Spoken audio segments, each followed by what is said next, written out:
당신이 60살이라고? 나도 60살인데? 에이, 거짓말하지 말아요. 당신 40살이잖아요. 당신이 60살이라고? 또래보다 나도 10년 60살인데? 먼저 늙는 에이, 사람들의 충격적인 거짓말하지 습관. 말아요. 당신 이 40살이잖아요. 5가지만 피해도 수명이 당신이 바뀝니다. 60살이라고? 안녕하세요.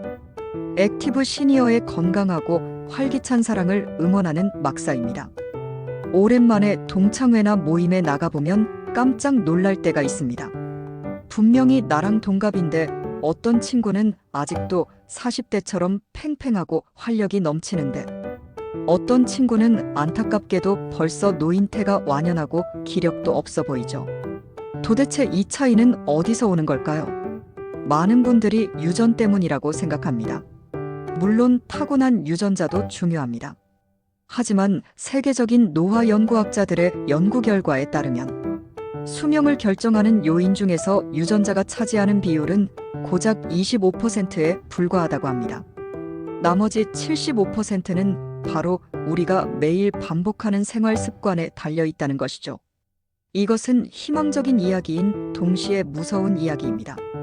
내가 어떻게 사느냐에 따라 남들보다 10년 더 젊게 살 수도 있고 반대로 남들보다 10년 더 빨리 늙고 병들 수도 있다는 뜻이니까요.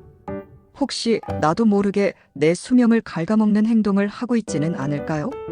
오늘 제가 말씀드릴 빨리 늙는 사람들의 5가지 공통점은 단순히 술, 담배 하지 말라는 뻔한 잔소리가 아닙니다. 과학적으로 밝혀진 가속 노화의 주범들이지만 우리가 일상에서 너무나 쉽게 간과하고 있는 것들입니다. 오늘 이 영상을 끝까지 보시고 딱 한 가지만 고치셔도 당신의 신체 나이는 오늘부터 거꾸로 흐르기 시작할 것입니다.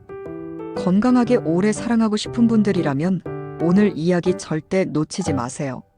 지금 바로 시작합니다. 파트 1. 텔로미어 이론과 심리적 노화. 즉, 은퇴 후 급격히 늙는 사람들의 비밀.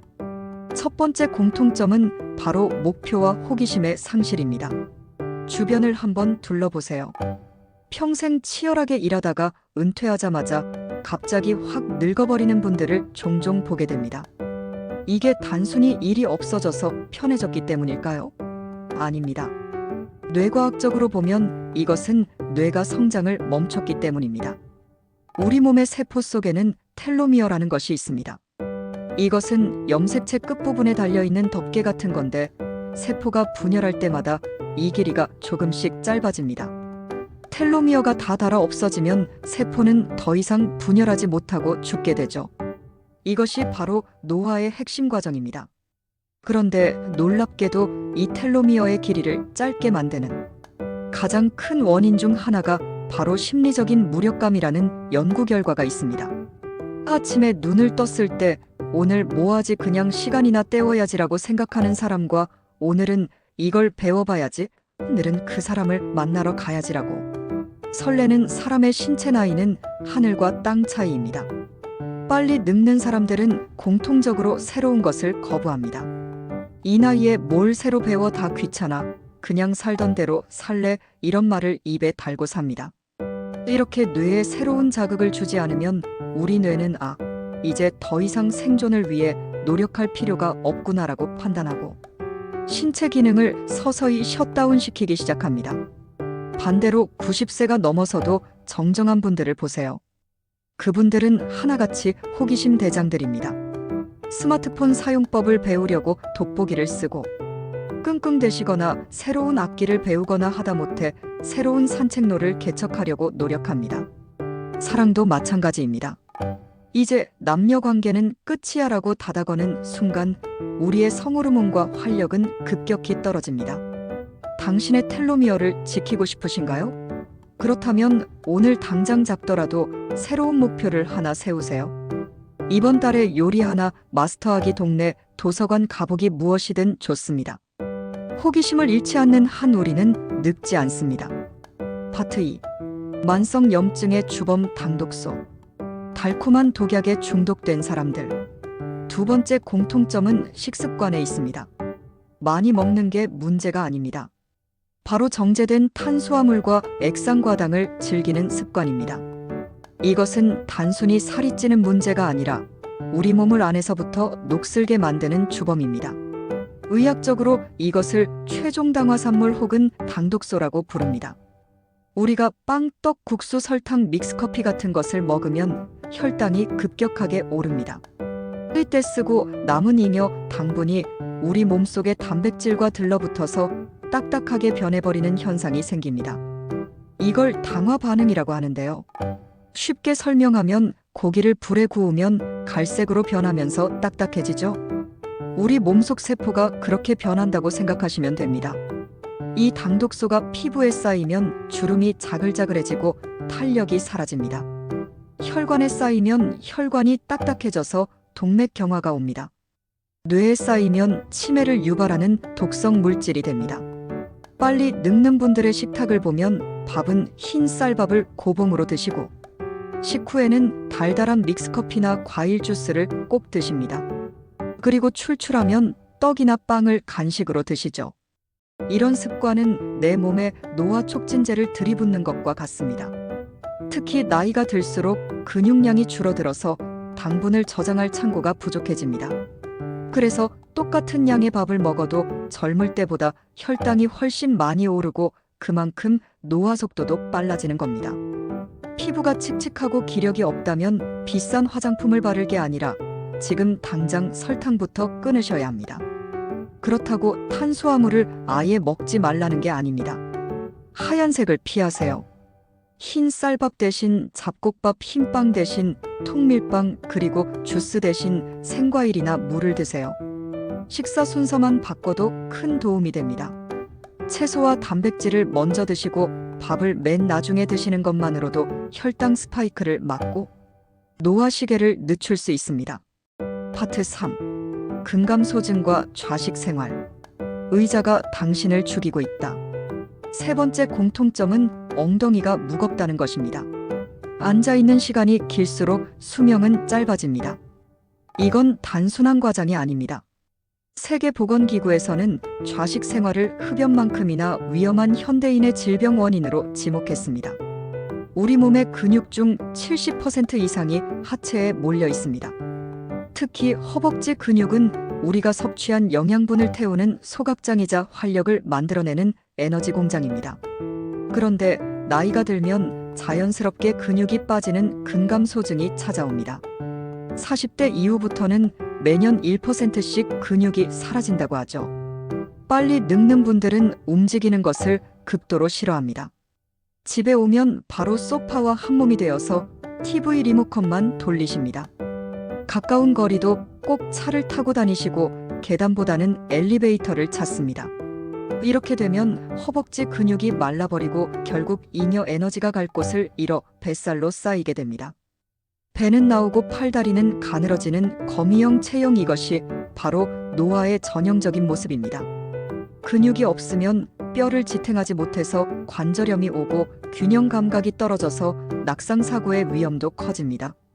노년기에 엉덩이뼈가 부러지면 사망률이 급격히 올라간다는 사실 다들 알고 계실 겁니다. 지금부터라도 근육 테크를 시작하셔야 합니다.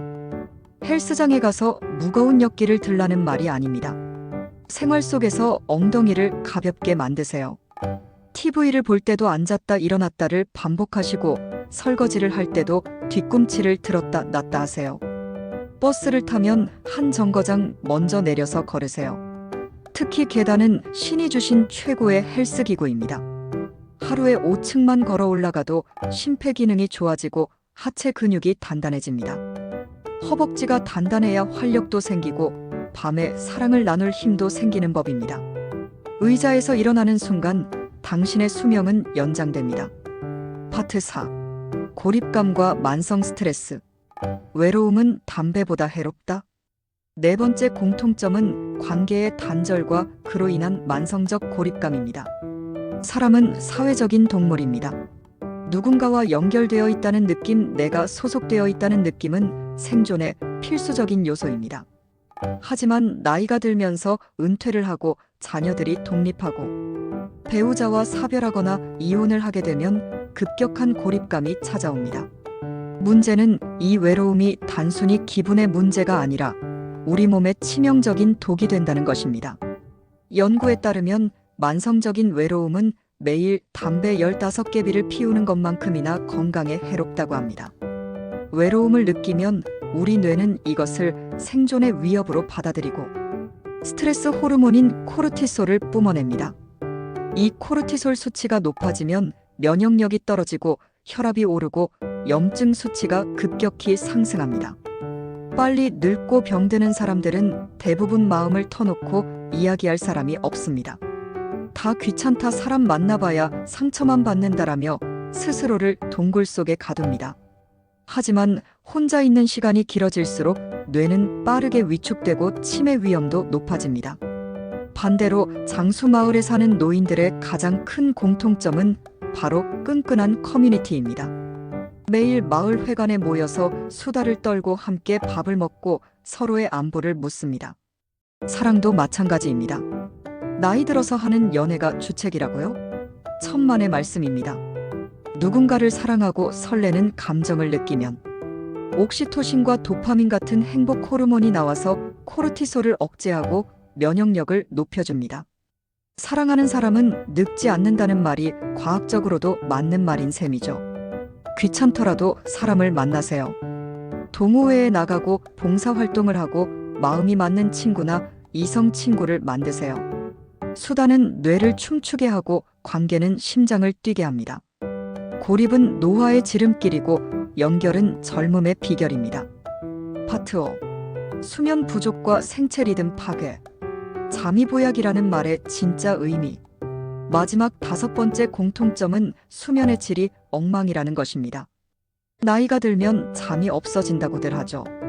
하지만 이것을 당연하게 받아들이고 방치하면 노화 속도의 가속 페달을 밟는 것과 같습니다.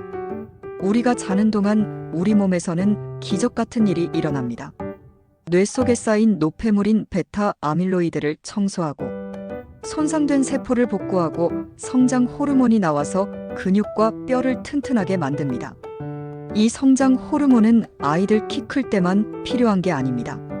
성인에게는 회춘 호르몬이라고 불릴 정도로 노화를 막는 핵심적인 역할을 합니다. 그런데 빨리 늙는 분들은 대부분 수면 습관이 나쁩니다. 밤늦게까지 TV를 보거나 스마트폰을 하느라 수면 시간을 놓칩니다. 혹은 술을 드시고 주무시는 경우도 많죠. 술을 마시면 잠이 잘 오는 것 같지만 사실은 뇌를 마취시키는 것과 같아서 깊은 잠을 방해하고 수면의 질을 떨어뜨립니다. 자고 일어나도 개운하지 않고 찌뿌둥한 이유가 바로 이겁니다. 잠을 제대로 못 자면 피부 재생이 안 돼서 푸석푸석해지고 뇌 기능이 떨어져서 기억력이 감퇴합니다.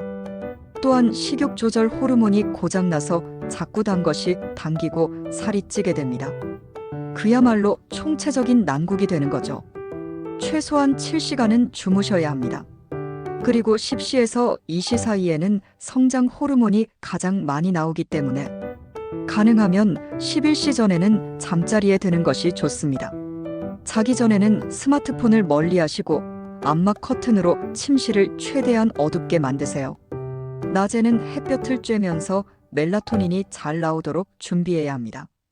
잘 자는 것이야말로 돈 안 드는 최고의 피부 관리이자 가장 확실한 항노화 치료입니다.